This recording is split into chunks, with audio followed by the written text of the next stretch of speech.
Boker Tov. Vous savez que cette année, 5785, l'année prochaine, dans quelques jours, eh bien, Rosh Hashanah tombe juste avant Shabbat. C'est-à-dire qu'on aura jeudi et vendredi Yom Tov suivi du Shabbat. Dans un cas pareil, il y a la mitzvah de faire ce qu'on appelle le Eruvet Avshilin. On n'aura pas le droit de cuisiner pendant Yom Tov pour Shabbat si on n'a pas procédé au Eruvet Avshilin avant Yom Tov. D'ailleurs, il y a une devinette. Quelle est la bracha qu'il est possible de réciter uniquement un mercredi ou un jeudi? Une bracha qu'on ne peut pas réciter à un autre moment que mercredi ou jeudi. Eh bien, c'est la bracha du Eruvet Avshilin. Car le Eruvet Avshilin, ça ne peut se faire qu'un mercredi ou un jeudi. Puisque la Takana, l'institution, c'est justement lorsque Yom Tov tombe avant Shabbat. Alors Yom Tov peut tomber soit un jour avant Shabbat, soit 2 jours avant Shabbat. Donc dans ce cas, en effet, on fera la bracha. Quelle bracha? Baruch ata Hashem, Elokeinu melech haolam, asher kideshanu b'mitzvotav etzivanu, al mitzvat eruv. Comment on fait? D'abord, on prend une assiette, on met dedans, par exemple, un œuf ou du poulet ou du poisson, un aliment quelconque. Pourquoi ils prenaient un œuf dur? Vous savez pourquoi? Parce qu'à l'époque, il n'y avait pas de frigidaire. Alors, pour que ça puisse rester encore consommable depuis mercredi jusqu'à Shabbat, les œufs durs, ça restait avec la coquille sous vide, sous la coquille. Alors, en effet, ça pouvait rester encore comestible jusqu'à Shabbat. Mais de nos jours, nous dit le Rav Ovadia Yosef Zatzal, on a des frigidaires. Alors, au lieu de prendre un œuf, qui est un aliment, on va dire, ordinaire, prends un bon morceau de viande ou un bon morceau de poulet, quelque chose de hachouv ou du poisson, mais peu importe. Le principal, c'est que ce soit un aliment qui a cuit dans un plat. Et également, on prend un pain ou un kazaït de pain, ceux qui prennent kabetza de pain, de préférence. Donc un kabetza de pain, c'est-à-dire 60 grammes, et un aliment kazaït, et on met tout ça dans l'assiette, on soulève et on fait la bracha. Et c'est bien de le faire au sein de la famille, principalement la maîtresse de maison, car c'est pour elle principalement qu'on fait le Eruvet Avshilin, pour qu'elle puisse cuisiner pendant Yom Tov pour Shabbat. Donc c'est bien qu'elle écoute. Si elle n'a pas entendu, ce n'est pas grave. Maintenant, il faut le savoir que ce n'est pas parce qu'on a fait Eruvet Avshilin avant Yom Tov qu'on a le droit de cuisiner déjà jeudi. Non, assour. On ne peut cuisiner que vendredi. C'est-à-dire même si on a fait le Eruvet Avshilin pour cuisiner Yom Tov pour Shabbat, mais uniquement lequel Yom Tov le plus proche du Shabbat. Pas le Yom Tov qui est loin du Shabbat. Donc pas le premier jour de Rosh Hashanah, uniquement le deuxième jour. Premièrement.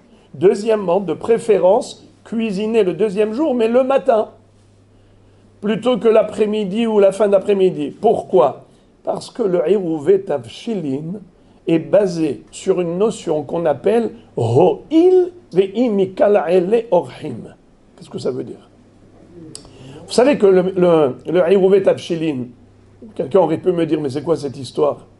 Si c'est interdit de cuisiner Yom Tov pour Shabbat, parce que ça s'appelle une préparation de Yom Tov pour Shabbat, et c'est interdit de faire une melacha pendant Yom Tov pour Shabbat, alors comment en faisant Eruvet Avshilin, ça devient désormais permis?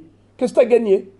Tu as préparé un plat avant Yom Tov pour Shabbat, et alors ce qui fait que Yom Tov, tu ne fais que compléter, tu continues. Et alors, pourquoi c'est permis de continuer? Quelle est la logique? Dans la Gemara, il y a 2 shittot, il y a Rabba et Rav Hizda. Rabba dit Ho'il ve'imikal orhim. Ça veut dire, en réalité, même quand tu cuisines Yom Tov pour Shabbat, tu as cuisiné Yom Tov pour Yom Tov. Comment ça? Imaginons qu'il y ait des invités qui arrivent à l'improviste. Ça peut arriver. Alors, qu'est-ce que tu fais? Tu sors du frigidaire tout ce que tu as préparé pour Shabbat, tu vas leur donner à manger quand? Yom Tov. Parce que Yom Tov, les invités sont arrivés, tu ne t'attendais pas. Maintenant, tu as tout le monde, il faut leur donner à manger. Qu'est-ce que tu vas leur donner? Alors tu vas d'abord faire sortir tout ce que tu as dans le frigidaire et tu vas leur donner. Et après tu vas cuisiner pour Shabbat. Ça veut dire quoi?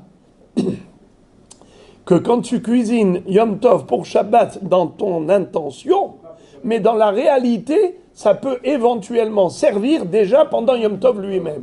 Donc ce n'est pas uniquement une préparation pour après Yom Tov, c'est une préparation pour Yom Tov lui-même.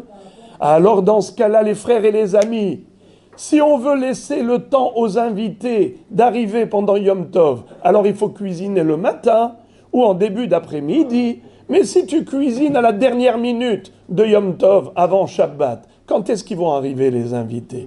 Après Yom Tov?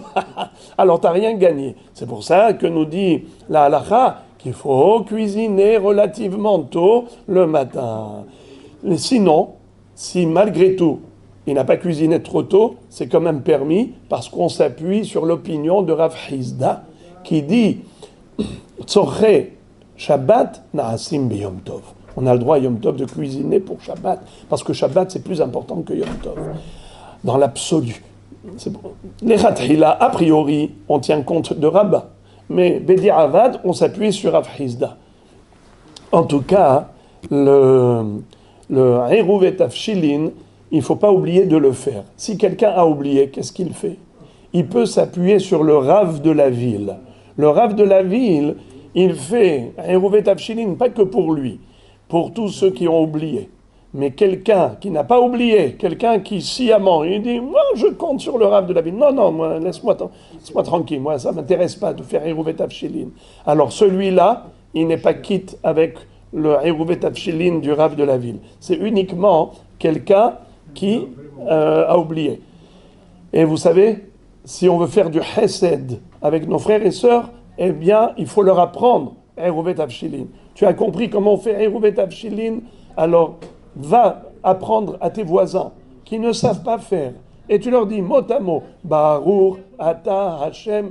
C'est comme ça, Baruch Hashem, qu'on accomplit les mitzvot et que HaKadosh Baruch Hu nous permet de vivre intensément les Shabbatot et les Yamim Tovim. Tizku les Shanim Rabot Ne'imot Vetovot.